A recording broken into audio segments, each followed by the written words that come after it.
Listen up, Indianapolis. We are standing at a massive crossroads that will define the future of this franchise for the next decade. Major moves are happening behind the scenes, and the landscape of our roster is shifting right under our feet. From high-stakes quarterback decisions to emotional departures of legendary figures, the tension in the front office is at an all-time high. I need every die-hard fan who bleeds blue to help us hit our goal of 1,000 subscribers so we can keep bringing you this exclusive heat. The clock is ticking, and the news is explosive. The reports coming out of the league offices right now are absolutely staggering for the Indianapolis Colts organization. We are looking at a 2026 free agency period that is going to be a total minefield for Chris Ballard and this front office. The headline that everyone is buzzing about is the status of Daniel Jones. My sources are telling me that the Colts are prepared to pull the trigger on the transition tag or a massive long-term extension to keep Jones in the building. Now, let me be clear about one thing right now. This is a monumental gamble that carries heavy implications for the salary cap and the overall structure of this roster. While the quarterback position is always the priority in this league, you have to look at the collateral damage this decision causes. When you back up the Brinks truck for a veteran like Jones, you are effectively telling the rest of the locker room that the resources are limited elsewhere. And that is exactly where the problem lies, because the defensive line is currently leaking oil. We are talking about a unit that is about to see a mass exodus of talent. Several key pass rushers are hitting the open market, and the cupboard is looking dangerously bare. If the Colts spend all their capital on the offensive side of the ball, who is going to get after the quarterback in the AFC South? You cannot win in this league if you cannot disrupt the pocket. It is a fundamental truth of professional football. The strategy here seems to be stabilization at the most important position while crossing your fingers that you can find bargain bin replacements for the trenches. It is risky, it is bold, and quite frankly, it might be borderline delusional if they do not have a secondary plan in place. We are seeing a situation where the team is betting the farm on one arm while the defensive foundation is crumbling. You have to wonder if the front office is prioritizing optics over actual wins on the field. The pressure on Daniel Jones to perform under this new financial burden is going to be immense. If he does not deliver a playoff run, then this entire plan goes up in flames. But even as we process the massive financial commitment to the quarterback position, an even bigger hole just opened up in the heart of the offensive line that nobody saw coming until it was too late. If you want to keep getting exclusive insights and breaking news like this before anyone else does, make sure you subscribe to the channel right now. We are building the ultimate community for fans. Just when you thought the offseason drama could not get any more intense for our team, we get the official word that a true legend is hanging up the cleats. Ryan Kelly has officially announced his retirement from the National Football League. And let me tell you, this is a massive blow to the soul of this franchise. We are talking about a man who was the 16th overall pick back in 2016 and has been the literal heartbeat of that offensive line for nearly a decade. For years, Kelly was the guy who made all the checks at the line of scrimmage.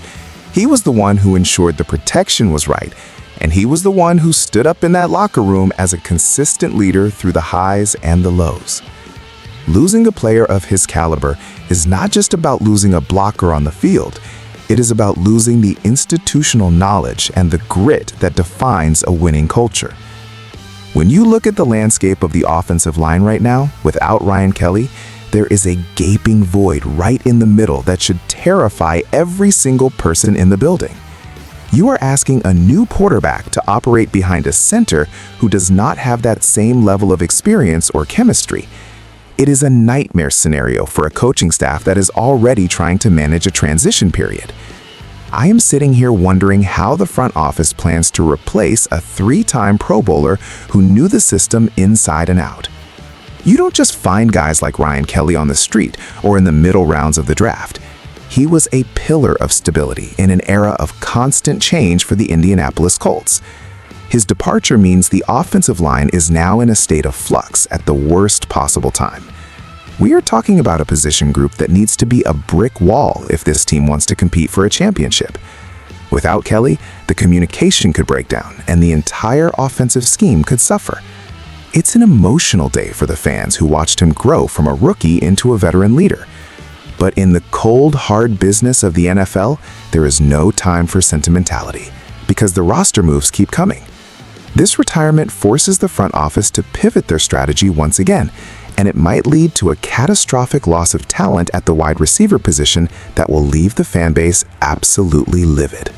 This is exactly what happens when you play a dangerous game with the salary cap and prioritize one player over the collective strength of the roster.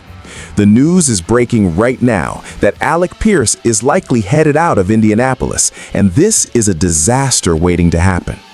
Because the Colts decided to use that transition tag on Daniel Jones, they have effectively tied their own hands when it comes to keeping their dynamic playmakers. My sources are confirming that Pierce is looking to test the open market, and the numbers being discussed are absolutely astronomical. We are talking about a projected 3-year deal worth $80 million from a direct AFC rival. Let that sink in for a moment. You are potentially losing a young, ascending wide receiver who has shown he can stretch the field and make explosive plays, because you were too busy protecting a quarterback who now has nobody to throw the ball to. It is the height of irony, and it is driving me absolutely insane. Pierce has expressed a clear desire to see what else is out there because he knows his value has skyrocketed. If he walks out that door and signs with a contender in the AFC, the Colts are going to look like they were asleep at the wheel. You cannot build a winning offense by letting your best young targets walk away for nothing while you overpay for league average production at other spots. The domino effect of this decision is going to be felt for years. If Pierce leaves, you are leaving your quarterback out to dry with a decimated receiving core and a brand new center who is still learning the ropes. It is a recipe for a total offensive collapse. The fan base should be demanding answers from Chris Ballard right now. How do you let a vertical threat like Pierce get to the point where he is looking at $80 million from a rival team? This is not just a roster move. It is a failure of long-term planning and a lack of vision for what this team needs to be successful. The emotional weight of losing a guy like Pierce, who is just starting to hit his stride, is heavy. It creates a massive hole in the depth chart that will be nearly impossible to fill through the draft alone. The question now is whether this team has any plan at all to keep their remaining stars, or if we are about to witness a total fire sale that resets the clock on this entire rebuild. Indianapolis, we are at a point of no return. The retirement of a leader like Ryan Kelly, the massive financial gamble on Daniel Jones, and the potential loss of a star like Alec Pierce to a rival are all pointing toward a season of absolute chaos. This is a defining moment for the front office and the coaching staff. Can they weather this storm, or is the foundation of this franchise truly starting to crack? I want to hear from you in the comments right now. Is keeping Daniel Jones worth losing Alec Pierce? How do we replace the leadership of Ryan Kelly? Your voice matters, and we need to discuss this as a community. Don't forget to subscribe so you never miss a beat on these developing stories. This is our team, and the road ahead looks tougher than ever. Stay tuned.